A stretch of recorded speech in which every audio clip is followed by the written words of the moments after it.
अस्सलाम वालेकुम। मैं हूं नादिया अनवर और उम्मीद करती हूँ आप सब खैरियत से होंगे। नाज़रीन, इन सारे प्रोग्राम्स और सेशन को करने का मकसद ये होता है ताकि आप स्टॉक मार्केट में भरपूर तरीके से काम कर सकें। तो इसके लिए ज़रूरी है कि आप चैनल को लाइक करें, सब्सक्राइब करें और साथ में बेल आइकन को भी हिट करें ताकि कोई भी इंफॉर्मेटिव वीडियो आपसे मिस ना हो जाए और आप टाइमली अपडेटेड रहें। और इसके साथ ही साथ आप इसको शेयर भी करें उन लोगों के साथ जो आपके साथ जो कि स्टॉक मार्केट से रिलेटेड हैं, उनके साथ आप शेयर भी कर सकते हैं। नाज़रीन, आज हमारे साथ जो गेस्ट मौजूद हैं, जी हाँ, उनका ताल्लुक है शेयरमैन सिक्योरिटीज से। और वो शेयरमैन सिक्योरिटीज में हेड ऑफ रिसर्च हैं। और इससे पहले भी वो हमारे प्लेटफॉर्म पे आ चुके हैं। जी हाँ, मैं बात कर रही हूँ फरहान महमूद साहब की। तो आइए उन्हें वेलकम करते हैं और उनसे बातचीत करते हैं। अस्सलाम वालेकुम सर। वालेकुम सलाम। कैसे हैं सर आप, खैरियत से? जी बिल्कुल ठीक। जी।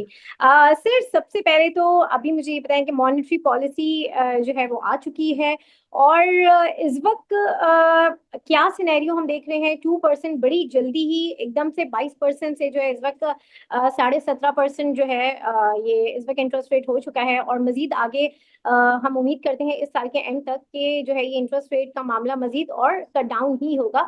लेकिन जब लास्ट मॉनेटरी पॉलिसी आई थी उसके बाद से अब तक हम मार्केट में एक स्टेबिलिटी को नहीं देख रहे हैं। एक्टिविटी डल है, स्लो है। मेन जो एक आइटम्स हैं, जो KC 100 के जो मेन स्टॉक्स हैं उनमें कोई एक्टिविटी नहीं है। छोटे यानी कि पैनी स्टॉक्स में काम चल रहा है। लेकिन उसमें भी लोग काम करते हुए थोड़ा सा डरते हैं कि अगर स्टक हुए तो कहीं ऐसा ना हो कि हम साल भर के लिए स्टक हो जाएं। तो इस वक्त अब आप क्या सिनेरियो देख रहे हैं? अभी जो मॉनेटरी पॉलिसी आई, लोग काफी होपफुल हैं और काफी एक्साइटेड हैं कि शायद अब जो है वो एक मार्केट जो है वो का एक रिदम जो है वो चलेगा। तो जरा सा बताइए क्या रहेगा अपकमिंग आने वाले हफ्तों में, क्या मामला रहेंगे? देखिए, अभी जो मेरे ख्याल में इन्वेस्टर्स है जो फोकस कर रहे हैं वो जो आईएमएफ का जो बोर्ड है, जो मीटिंग है सितंबर 25 में रिगार्डिंग जो आईएमएफ बोर्ड की जो अप्रूवल होगी लोन के हवाले से, उसके लिए ज्यादा इंटरेस्टेड है।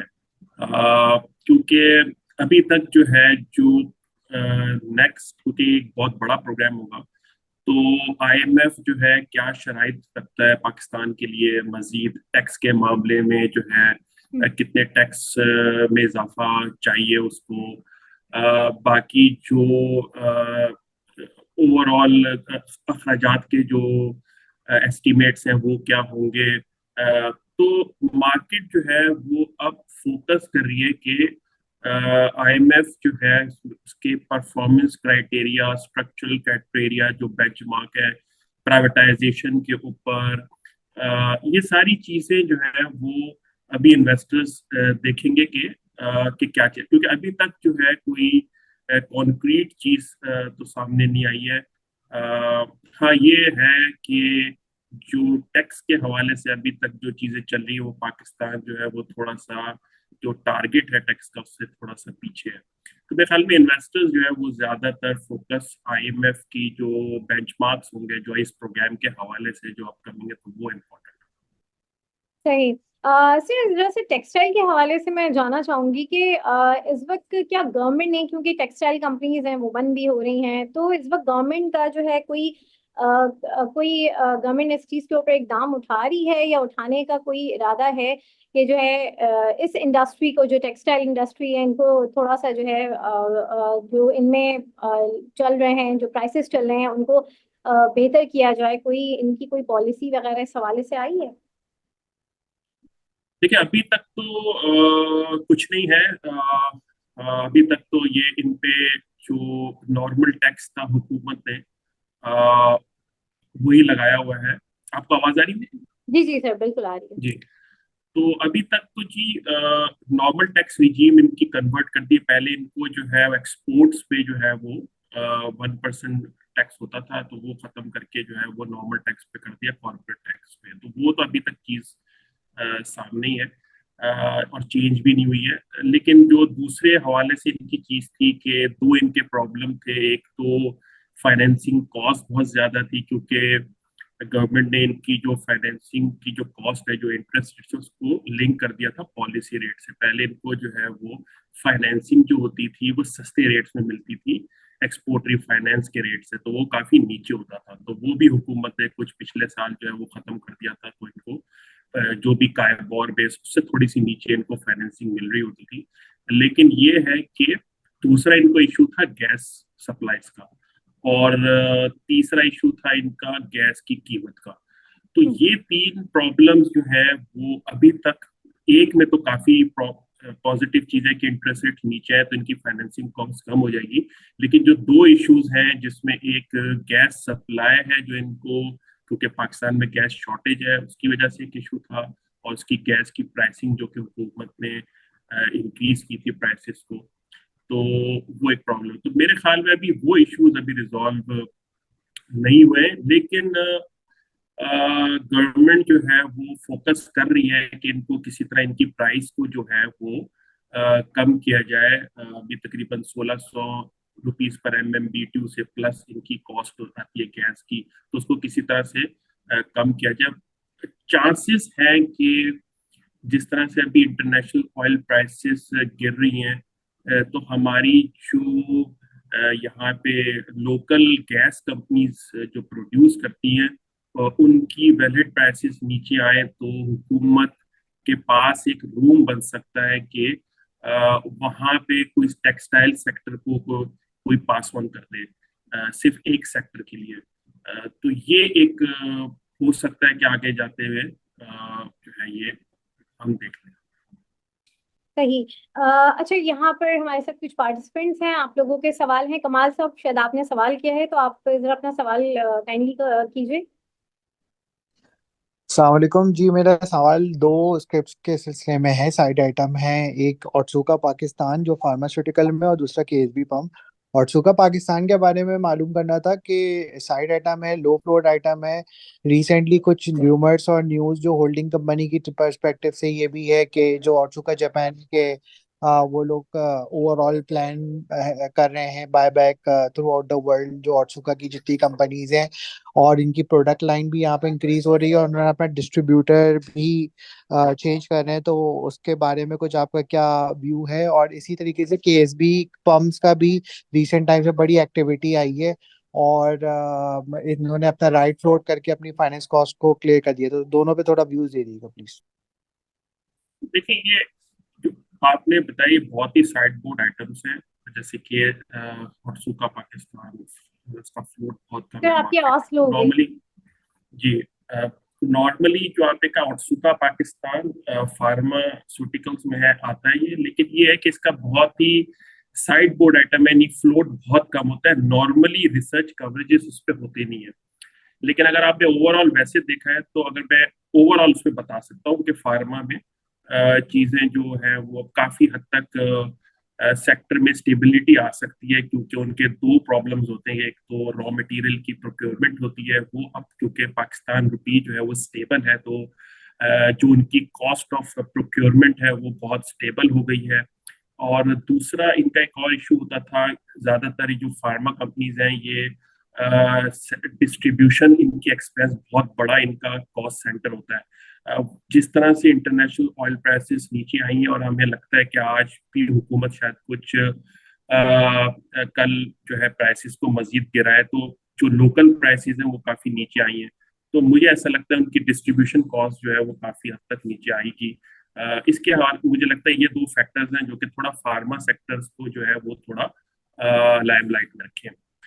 बाकी जो आपका केएसबी पंप के हवाले से है, मुझे तो लगता है ओवरऑल थीम थोड़ा सा बेहतर है, क्योंकि कुछ जो वाटर प्रोजेक्ट्स जो है सिंध के अंदर जो शुरू है उसके हवाले से जो है वो बहुत बड़ी एक्सपेंशन हुई है। तो डेफिनेटली आगे जाके इनका बिजनेस जो है वो बेहतर हो सकता है। बट बिल्कुल स्पेसिफिक कहना भी जो है वो थोड़ा सा मुश्किल होगा मुझे। ये मैंने आपको ओवरऑल एक व्यू दे दिया है सेक्टर के बारे में।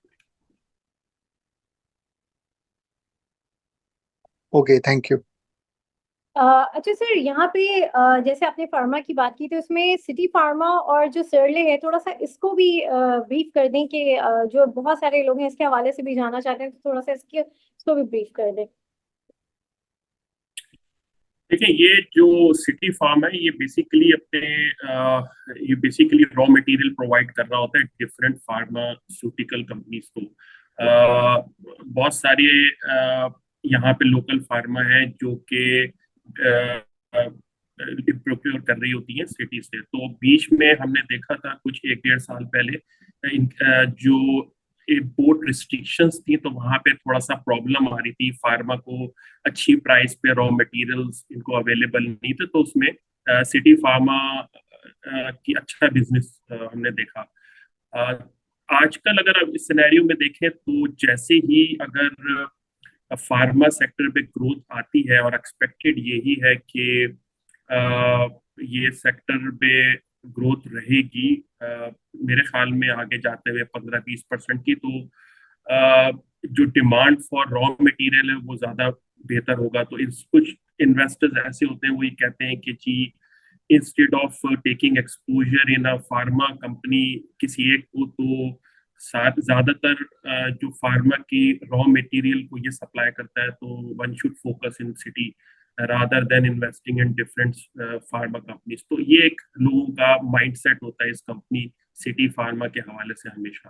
तो ये है कि ओवरऑल अगर फार्मा सेक्टर ग्रो करता है, और हमें लगता है कि अब बेहतरी होगी, क्योंकि इनकी डिमांड तो थी इस सेक्टर में, बट इनका प्रॉब्लम ये आ रहा था पिछले सालों के रॉ मटेरियल प्रोक्योरमेंट में इश्यूज आ रहे थे, तो इनकी सप्लाई सेल्स भी इम्पैक्ट हुई थी। तो वो अब हमें लगता है कि शायद जो सूरत हाल है इम्पोर्ट की वो काफी बेहतर है, और इस ये जो है डिमांड को मीटअप कर सकते हैं।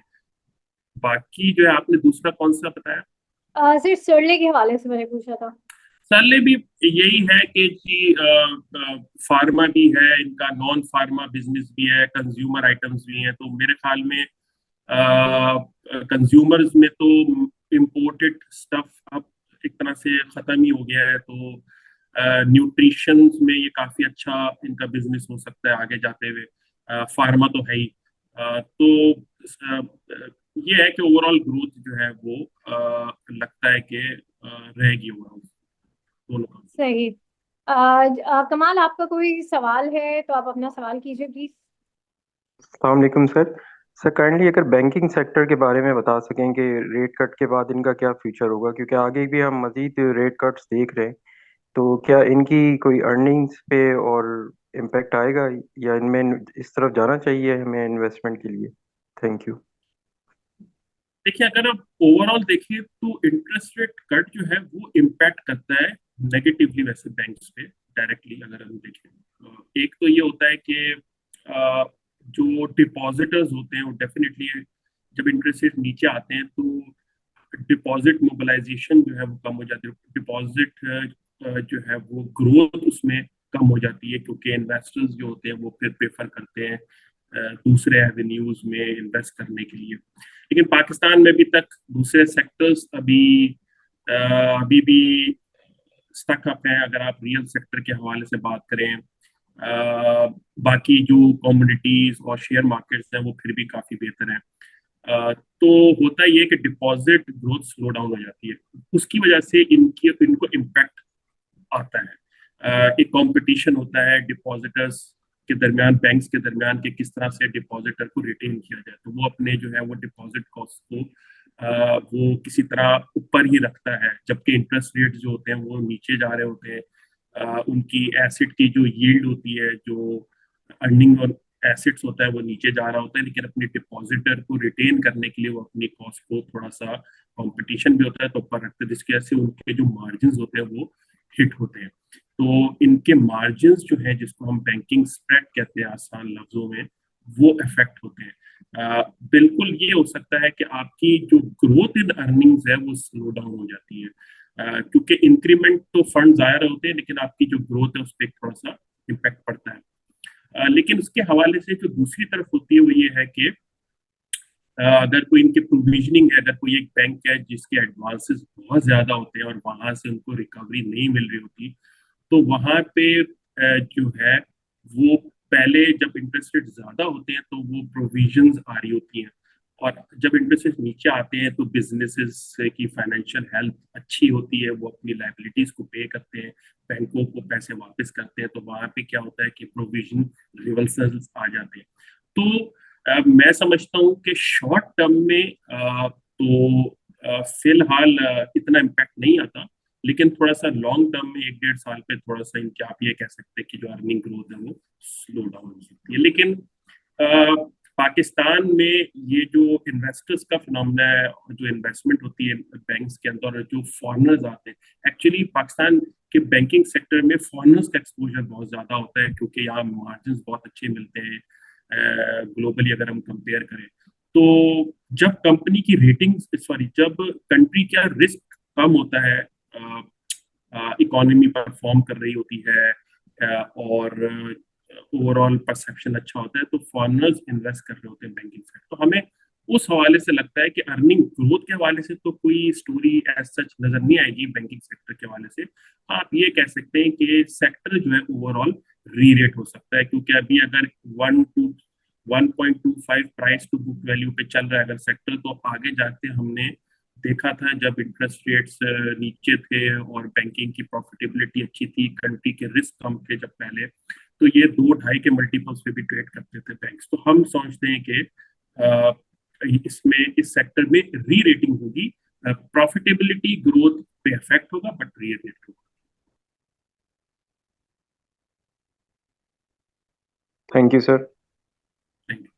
सर थोड़ा सा निशात लिंक के हवाले, ये निशात मिल के हवाले से थोड़ा सा बताएं कि जो है इसके साथ बहुत सारी कंपनीज एसोसिएट हैं, तो उनके शेयर्स और डिविडेंड वगैरह भी मिलते हैं। तो यहाँ वैसे तो इसके बारे में ही कहा जाता है कि लॉन्ग टर्म में ये अच्छी है, लेकिन कोई जो है कोई खास अभी इसमें कोई एक्टिविटी नहीं है, कोई परफॉर्मेंस नहीं है, तो क्या इसमें क्या है आगे, इसको किस तरीके से देखते हैं? देखिए, निशात मिल की अगर आप प्रॉफिटेबिलिटी को देखें ना, तो उसमें दो चीजें आती हैं। एक, टेक्सटाइल से अर्निंग ये कमाता है, और दूसरा ये अपनी इन्वेस्टमेंट्स के ऊपर डिविडेंड लेता है, जो इन्वेस्टमेंट्स की डिफरेंट कंपनीज में है, चाहे वो पावर के सेक्टर के अंदर हो या दूसरे सेक्टर। सर आपकी आवाज। जी जी जी, अब आ रही है बस। जी अब जी जी। जी। तो दो तरीके से इनकम बुक कर रहा होता है, एक तो कोर टेक्सटाइल अर्निंग होती है, और एक अपनी इन्वेस्टमेंट्स के ऊपर ये डिविडेंड ले रहा होता है।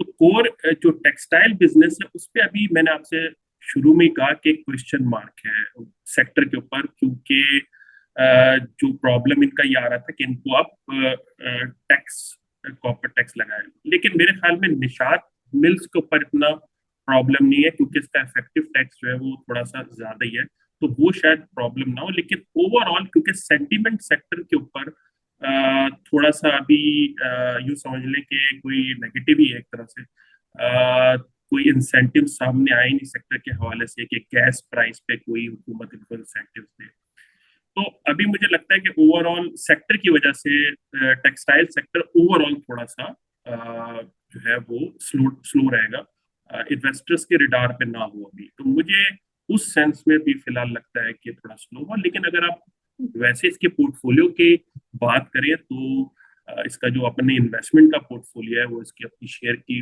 प्राइस से ऊपर चल रहा है, तो वो हमेशा से ऊपर चल रहा है। बट आगे जाते हुए जो है वो लोग इसके पोर्टफोलियो वैल्यू पे इंटरेस्ट करेंगे और कुछ बेट लेंगे। लेकिन अभी फिलहाल ओवरऑल सेक्टर की वजह से मुझे लगता है कि ये शायद आउट परफॉर्म ना कर सके। सही, बिल्कुल। यहाँ पर किसी का सवाल है तो काइंडली आप लोग अपना सवाल कीजिए, क्योंकि सेशन का टाइम थोड़ा सा शॉर्ट है। जी कमाल।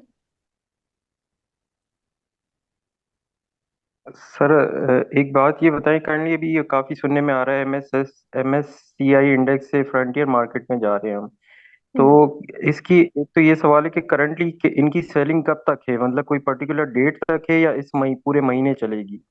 क्योंकि मैं पर्टिकुलरली हफ्को के हवाले से पूछा था कि उनमें सबसे ज्यादा उनकी इन्वेस्टमेंट है, तो क्या हम उसको अभी रिटेन करें या मतलब हमारा क्या स्ट्रेटेजी होनी चाहिए, इसके बारे में काइंडली कमेंट कर दें। Thank you.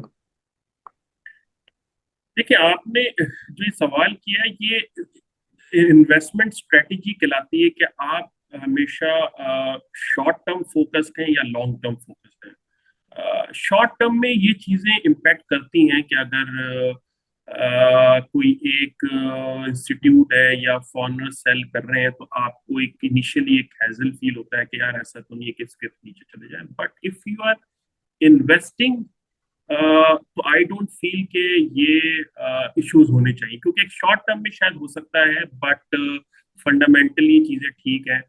तो आपका जो स्पेसिफिक सवाल है वो यही है कि फॉरेन सेलिंग का, तो वो इनकी बेसिकली अपने पोर्टफोलियो जो है उसको एडजस्ट कर रहे होते हैं। अगर कभी भी ओवरऑल सेक्टर यानी एमएससीआई में चेंजेस आती हैं, तो वो अपने पोर्टफोलियो को अकॉर्डिंगली एडजस्ट कर रहे होते हैं। तो वो है, वो चीज़ है। बाकी शॉर्ट टर्म में ये मुझे लगता है कि हफ्ता डेढ़ शायद हो सका है ये रहे, या इस मंथ हो सकता है कि है, लेकिन इसको स्पेसिफिक कहना थोड़ा मुश्किल होगा। और इसके अलावा भी है, जैसे दूसरी कंपनीज भी हैं, नॉट स्पेसिफिक आपको, ये ओवरऑल पोर्टफोलियो होता है तो वो इम्पैक्ट आता है। लेकिन नॉर्मली इन्वेस्टर्स जो है वो लॉन्ग टर्म व्यू में चीजें देखते हैं, तो वो मेरे ख्याल में वो इम्पैक्ट नहीं करता। Thank you sir. Thank you. सही। सर किसी ने सवाल पूछा था फिरोज इंडस्ट्री और जो है गेल के हवाले से, जो है वो जानना चाह रहे थे, तो थोड़ा सा इसको आप ब्रीफ कर दें। फिरोज सन्स ना? जी, जी। फिरोज इंडस्ट्री जी। अच्छा, फिरोज सन्स बेसिकली इसकी एक सब्सिडी है, बीएफ साइंसेस, जो कि अब स्टॉक एक्सचेंज पे लिस्ट होने जा रही है इसी महीने। अ, उसमें इसका कोई 80% स्टेक है। तो इन्वेस्टर्स का ये बिलीव है कि शायद जो है जब ये जाहिर बात है आईपीओ आएगा तो इवेंचुअली जो है वो इसकी सब्सिडी की वैल्यू अनलॉक होगी। तो जब उसकी सब्सिडी की अनलॉक वैल्यू होगी तो फिरोज सन्स की शेयर प्राइस अनलॉक होंगी। लेकिन ये अभी फिलहाल ये चीज है कि अगर हम ओवरऑल देखें तो जो इसकी सब्सिडरी की ग्रोथ है, यानी पीएफ साइंसेस जो कि लिस्ट हो रही है स्टॉक एक्सचेंज में, उसकी ग्रोथ इस उसकी होल्डिंग कंपनी से बेहतर, यानी कि फिरोज सन्स से। तो मुझे ऐसा लगता है कि फिरोज सन्स पे फिलहाल अभी जो है वो लोग व्यू ना लें, लेकिन जो अभी उसकी सब्सिडरी है जो कि उसकी अर्निंग ग्रोथ कोई 40% प्लस है अर्निंग ग्रोथ, वो जो है उस पर शायद फोकस हो। तो फिलहाल मुझे लगता है कि जो इसकी सब्सिडी है उस पर शायद फोकस हो। बाकी जो आपका गेल के हवाले से बात की, वो उस पर बिल्कुल यही है कि उसमें इनफैक्ट हमने इस पर रिपोर्ट भी लिखी थी कुछ महीने पहले, जिसमें एक इनका मेन ये थी कि हाइब्रिड, प्लग इन हाइब्रिड ये लोग ला रहे हैं अक्टूबर प्रोबेबली नवंबर तक। और वो प्रोडक्ट बेसिकली क्या करता है कि इस वक्त अवेलेबल नहीं है मार्केट में, प्लग इन हाइब्रिड। वो नई टेक्नोलॉजी है पाकिस्तान के हवाले से।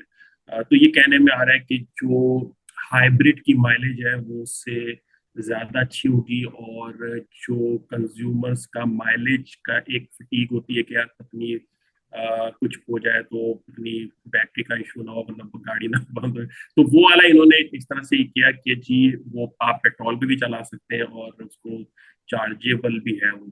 तो काफी वो लग ये रहा है कि जो रिव्यू आ रहे हैं वो ये आ रहे हैं कि ये एक अच्छी हेल्दी सेल्स दिखा सकता है। तो बेसिकली उसकी बेसिस पे अभी हमने स्टॉक में परफॉर्मेंस देखी है। अब सारा डिपेंड करता है कि जब ये जो कह रहे हैं कि नवंबर दिसंबर तक गाड़ी आएगी तो उसकी परफॉर्मेंस कैसी होगी, वो कितने यूनिट्स बेचेंगे। लेकिन कह रहे हैं कि compete कर सकती है वो मार्केट में साजगार से, जो इनकी गाड़ी है, और बाकी जो टोयोटा है शायद उनसे compete कर जाए। सही। जी किसी का कोई सवाल? अच्छा सर, अब ये बताएं कि अब आपको यहाँ से आगे कैसा व्यू लगता है, और थोड़ा सा ये बताएं कि किन सेक्टर्स में आपको लगता है, क्योंकि अब इंटरेस्ट रेट क्योंकि कम हुआ है। हमने लास्ट भी हमारा ये था कि जब इंटरेस्ट रेट कम हुआ था तो एक एक्सपेक्टेशन थी कि स्टील और सीमेंट सेक्टर में एक मूव नजर आएगी, नहीं आई। अब किस तरह से देख रहे हैं आगे, कि क्या आपको इन सेक्टर्स में लगता है, और आगे आपको मार्केट कैसी लग रही है टिल दिसंबर? देखें, स्टील और सीमेंट के हवाले से अगर हम सीमेंट पे पहले बात करें तो सीमेंट सेक्टर में जो है ये हाईली लेवरेज होता है। आपने सही कहा कि जब इंटरेस्ट रेट्स नीचे गिरते हैं तो इनकी फाइनेंस कॉस्ट जो है वो कम होती है। और बहुत सारे सीमेंट प्लांट्स ने जब पिछले सालों में एक्सपेंशन की थी तो इनकी बुक्स पे अच्छे खासे लोन्स हैं। तो ये होता है कि इनकी जो फाइनेंस कॉस्ट है वो गिरती है और उनकी प्रॉफिटेबिलिटी फिर बेहतर होती है। लेकिन अभी जो थोड़ा सा ये चीज तो पॉजिटिव है, मतलब long term outlook is positive on cements, क्योंकि आहिस्ता आहिस्ता हम समझते हैं कि अभी सेल्स पिक नहीं हुई है, क्योंकि कोई गवर्नमेंट सेक्टर पे भी कोई एक्सपेंडिचर्स नहीं हो रहे हैं, ना प्राइवेट सेक्टर पे एक्सपेंडिचर्स कोई अभी दिखा रहा है। कंस्ट्रक्शन के हवाले से थोड़ी रियल स्टेट भी जरा स्लो डाउन है। लेकिन लॉन्ग टर्म में, शॉर्ट टू लॉन्ग टर्म में, I think second half of physical year 25 में जाकर थोड़ी सी मुझे लगता है कि ये जो इंटरेस्ट रेट्स नीचे आए हैं, कंस्ट्रक्शन सेक्टर में थोड़ा सा रिवाइवल आएगा। एक्चुअली इंटरनेशनल कमोडिटी प्राइसेस भी नीचे जा रही हैं, तो शायद हो सके आगे जाके हमें स्टील की प्राइसेस भी नीचे हो जाए, तो कंस्ट्रक्शन के हवाले से, कंस्ट्रक्शन कॉस्ट के हवाले से थोड़ी सी कीमतें नीचे आनी शुरू है। तो हमें लगता है कि रियल स्टेट जो है वो थोड़ा सा इम्प्रूव करेगा, वहाँ मार्जिन बेहतर होंगे और एक्टिविटी होगी। तो उसके हवाले से मुझे लगता है कि सीमेंट जो है वो सेकेंड हाफ में एक अच्छा सेक्टर ओवरऑल परफॉर्म कर सकता है। बट अभी अगर हम इस साल के शुरू के 3 महीनों को देखें तो फिलहाल कोई ऐसा ग्रोथ नजर नहीं आ रही सीमेंट से। तो मुझे ऐसा लगता है कि फिलहाल जो है ये शॉर्ट टर्म में थोड़ा सा जो है वो न्यूट्रल ही रहेगा, बट सेकेंड हाफ में एक अच्छी रैली एक्सपेक्ट हो सकती है सीमेंट सेक्टर में। बाकी स्टील में भी उसी को फॉलो करता है, बट यहाँ सेक्टर में जो है वो थोड़ा इशू ये है कि अनऑर्गेनाइज सेक्टर थोड़ा ज्यादा होता है, तो इनको इम्पैक्ट आता है, इस तरह से सेल्स नहीं पड़ती। मुझे ऐसा लगता है कि पहले सीमेंट सेक्टर फॉलो करेगा, दैट सीमेंट सेक्टर परफॉर्म करेगा, फिर that will be followed by steel. सही। ये हुमायूं साहब का सवाल है सर। ये इनका जो है, इन्होंने अभी स्टार्ट लिया है, स्टॉक मार्केट में नए हैं ये, तो ये पूछना चाह रहे हैं कि किस स्क्रिप्ट से जो है इनको स्टार्ट लेना चाहिए, क्या जो है इनको करना चाहिए, थोड़ा सा इनको गाइड कर दें। देखिए, सबसे पहले जो अच्छी अप्रोच होती है for a first time investor, उसके साथ अप्रोच ये होती है कि वो रिस्क लेने की एपेटाइट उसमें नहीं होती, क्योंकि न्यूली बिल्ड पोर्टफोलियो होता है। वो एज सच एग्रेसिव रिस्क नहीं लेता मार्केट में, ना वो अल्फा स्टॉक्स के पर जाता है। बेहतर स्ट्रेटजी होती है फॉर अ न्यू कमर के एक अपने पोर्टफोलियो को स्टार्ट पहले डिफेंसिव, थोड़ा जिसमें डिफेंसिव स्टॉक्स को पहले देखे, ग्रोथ स्टॉक्स को भी रखे, मतलब मिक्सचर करे कि एक पोर्शन हो, तकरीबन आधा पोर्शन जो है वो डिविडेंड स्टॉक्स का हो, डिफेंसिव स्टॉक्स का, और आधा पोर्शन जो है वो ग्रोथ स्टॉक्स का हो। तो इस तरह से लेते हुए अपने वो पोर्टफोलियो कह सकते हैं, क्योंकि अगर इन केस मार्केट में कोई प्रेशर भी आता है तो उसको डिविडेंड्स उसको प्रोटेक्ट करते हैं, तो वहां से अपना वो रिटर्न को जो है वो सपोर्ट कर सकता है। तो for first time investor portfolio जो है वो एक डिफेंसिव और ग्रोथ का एक मिक्सचर होना चाहिए। I think half half would be better. सही। जी, यहाँ पर किसी का और कोई सवाल है, क्योंकि टाइम बिल्कुल कम है, तो किसी का कोई सवाल है तो आप लोग अपना सवाल कर लीजिए। सर, अब जरा आप अपने फेवरेट स्टॉक्स बताएं कि कौन से स्टॉक्स हैं जो आप समझते हैं फेवरेट हैं, और थोड़ा सा इसके हवाले से बताएं। देखिए, अभी अगर हम ओवरऑल देखें सेक्टर में, सीमेंट सेक्टर में देखें, तो आई वुड से कि डीजी खान सीमेंट में अच्छे है। ठीक है, अभी इस साल का प्रॉफिट सही रही है, लेकिन आ रहा, लेकिन एक्सपेक्टेड ये है कि आगे जाके परफॉर्म कर ले।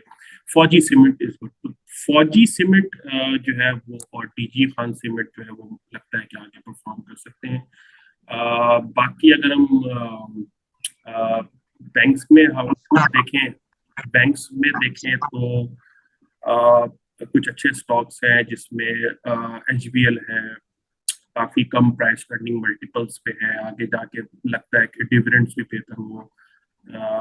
बाकी इसके अलावा फैसल बैंक है इस्लामिक बैंक्स के अंदर। इस्लामिक बैंक में फैसल बैंक का कंपेयर टू अदर पीयर्स वो काफी पी के डिस्काउंट पे है, डिविडेंड यील्ड की भी अच्छी है उसकी, तो मेरे ख्याल में फैसल बैंक हो सकता है। बाकी इसके अलावा एनर्जी सेक्टर में मुझे लगता है कि अब जहां सर्कुलर डेट एक तरह से जो पाइलअप है उसका होना बंद हो गया है, इंटरनेशनल ऑयल प्राइसेस नीचे आ रही हैं, जिसकी वजह से इनकी जो रिकवरी है वो काफी बेहतर है, क्योंकि लगता ये कि गैस प्राइसेस हुकूमत नीचे ना करे तो इनकी पुराने ड्यूज की रिकवरी हो जाए। तो उसको देखते हुए मुझे लगता है ओजीडीसी में अब रिवाइवल आएगा, पीपीएल में आएगा, पाकिस्तान स्टेट ऑयल में आएगा, एनर्जी सेक्टर्स के अंदर। बाकी इसके अलावा जो है फर्टिलाइजर में मुझे हमें ये लगता है कि चीफ एफएफसी एक अच्छी स्टॉक है, ग्रोथ है उसमें, फर्टिलाइजर के अंदर उसकी जो मतलब उसकी जो ओवरऑल है जो कंपनीज है उसमें ग्रोथ है, तो एक ग्रोथ भी है और उसकी डिविडेंड पे आउट भी अच्छा है, तो एफएफसी हमें जो है फर्टिलाइजर के अंदर चाहिए। सही। सर आईटी सेक्टर के हवाले से भी थोड़ा सा बता दें कि आईटी सेक्टर में आपको कौन से जो है वो लग रहे हैं फेवरेट? देखिए आईटी सेक्टर का अभी जो मुझे ओवरऑल देख लगता है कि अभी थोड़ी सी ये कंसोलिडेट कर रहे हैं आईटी सेक्टर जो है अभी इस वक्त, अर्निंग के हवाले से भी कंसोलिडेट कर रहे हैं, और जो इन्वेस्टर्स हैं वो भी अब देख रहे हैं कि नए इनको प्रोजेक्ट्स जो है वो कितनी रफ्तार से इनको नए प्रोजेक्ट्स मिलते हैं, क्योंकि ये जो आईटी सेक्टर है ये सारा डिपेंड करता है न्यू कॉन्ट्रैक्ट्स पे, और आपको पता है कि जब ये नए प्रोजेक्ट्स बनते हैं तो इनकी जो इनकी अपनी इंटरनल डेवलपर्स कॉस्ट है वो भी बढ़ती है। फिर अगर कोई रेवेन्यू स्लो डाउन हो जाता है तो इनकी मार्जिन्स हिट हो सकते हैं, क्योंकि डेवलपर्स को रिटेन करना होता है। तो सारा फोकस अभी यही है कि किस तरीके से कौन कौन सी कंपनीज ग्रोथ दिखा रही हैं रेवेन्यूज में। मुझे ऐसा लगता है कि अर्निंग में अर्निंग ग्रोथ के हवाले से नेटसोल अच्छा लगता है, उसमें अभी मल्टीपल्स पे भी अगर हम देखें, अभी जो ट्रेलिंग मल्टीपल पे भी अगर हम देखें इस साल के, तो दूसरी आईटी कंपनी से कम मल्टीपल्स पे है, तो मुझे ऐसा लगता है कि शायद ये कंपनी परफॉर्म करे। सही। और सिर्फ सिस्टम के हवाले से क्या कहेंगे आप? देखिए सिस्टम्स अभी कंसोलिडेट कर रही है, कंपनी अच्छी है, बट नए कॉन्ट्रैक्ट्स पे फोकस है, मिडिल ईस्ट में फोकस कर रही है, जो अभी इनकी स्ट्रेटेजी है, बट वहाँ एक ग्रोथ पोटेंशियल तो अच्छा है, क्योंकि शायद वाहिद कंपनी है जो कि मिडिल ईस्ट में बहुत ज्यादा एक्सपोजर है, और मिडिल ईस्ट आगे आउटलुक तो बहुत अच्छा लगता है। तो लॉन्ग टर्म के हवाले से ठीक है, बट मुझे अभी लगता है कि शॉर्ट टर्म में थोड़ा सा ये है कि इन्वेस्टर्स जो हैं ज्यादातर इस वक्त जो हंट करेंगे वो ऐसी कंपनीज जो अभी लगती हैं जो ज्यादा फोकस में रखेंगे, वो ये है कि जो इंटरेस्ट रेट्स गिर रहे हैं वो कौन सी कंपनी है जहाँ पे वो लेवरेज कंपनीज हैं, ऐसी कंपनीज हैं जो कि जिनका प्राइस अर्निंग मल्टीपल्स 4-5 से नीचे, क्योंकि अगर मार्केट 5 के मल्टीपल्स पे चलती है तो थोड़ा सा वो नीचे के मल्टीपल्स पे देखेंगे, और जिसकी कोई डिविडेंड यील्ड्स भी हो साथ में। तो इन 2-3 चीजों को देखते हुए ही इन्वेस्टर्स जो है वो थोड़ा सा फोकस करेंगे इस चीज के अंदर। मुझे लगता है शायद थोड़ा आईटी सेक्टर फिट ना हो, तो अभी फिलहाल मुझे लगता है कि दूसरे सेक्टर्स पे थोड़ा सा फोकस। सही। ठीक। बहुत शुक्रिया फरहान सर आपका, और जो है हमारे साथ जितने भी पार्टिसिपेंट्स हैं आप लोगों का भी बहुत शुक्रिया। और नाज़रीन इसी के साथ ही आज के सेशन से मैं इजाजत लूंगी, आप लोगों से इंशाल्लाह फिर मुलाकात होगी, तब तक के लिए अल्लाह हाफिज।